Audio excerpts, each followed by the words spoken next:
நமஸ்காரம். இன்னைக்கு நான் பேபி பொட்டேட்டோ ஃப்ரை பண்ண போறேன்.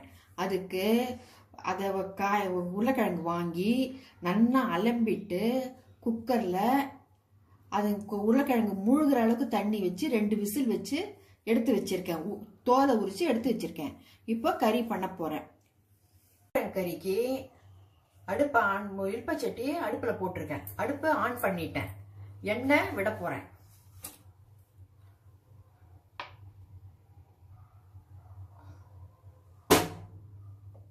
எண்ணெய் கொஞ்சம் லேசா சூடான உடனே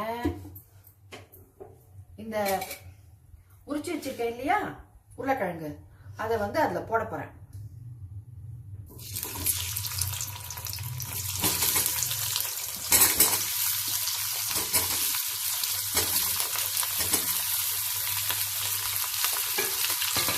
அதை போட்டுட்டு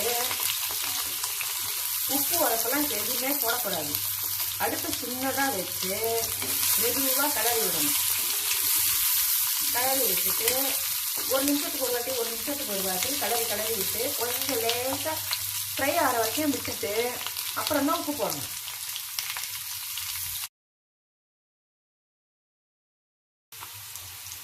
இப்போ உருளைக்கிழங்கு போட்டுருக்கோம் இல்லையா, அது சின்னதா வச்சு கொஞ்சம் கொஞ்சமா கிளறி, அதாவது 2 நிமிஷத்துக்கு ஒரு நிமிஷத்துக்கு ஒரு வாட்டி கிளறி விட்டதுனால 4 பக்கமும் நல்லா வறுபட்டுருக்கு. உருளைக்கிழங்கு வறுபட்டுருக்கு.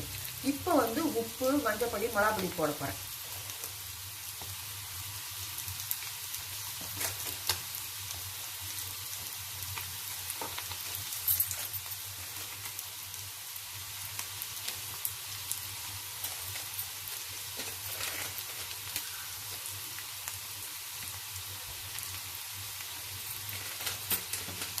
இப்போ இதை கிளறி விடணும்.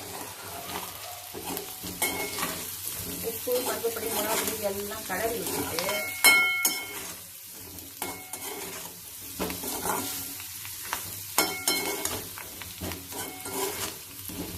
எல்லா பக்கமும் உப்பு உரப்பு சேர்ற மாதிரி கிளறி விடணும். அந்த உப்பு உரப்பெல்லாம் அந்த உருளைக்கிழங்கு உள்ள போகணும்னாக்க அதை நல்லா ஒரு வாட்டி கிளறி விட்டுட்டு இதை 2 நிமிஷம் மூடி வைக்கணும். கறியை மூடி வைக்கணும். மூடி வச்சிருந்தேன் இல்லையா, திறந்துட்டு கிளறி விட்டேன். திருப்பி இன்னும் ஒரு 2 நிமிஷம் மூடி வைக்கணும். அடுப்பை லோ ஃப்ளேம்ல வச்சுட்டு 2 வாட்டி கிளறி எடுத்துட்டேன். இப்போ நல்லா கறி வதங்கிடுத்து, நல்லா ஃப்ரை ஆயிடுச்சு. இப்போ கறி ரெடி. உருளைக்கிழங்கு fry ready. Baby potato fry ready. சாப்பிட்டு பார்த்துட்டு எப்படி இருக்குன்னு சொல்லுங்க.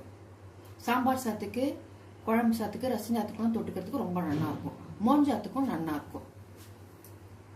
சப்ஸ்கிரைப் பண்ணுங்க, மறக்காம சப்ஸ்கிரைப் பண்ணுங்க. தேங்க்யூ.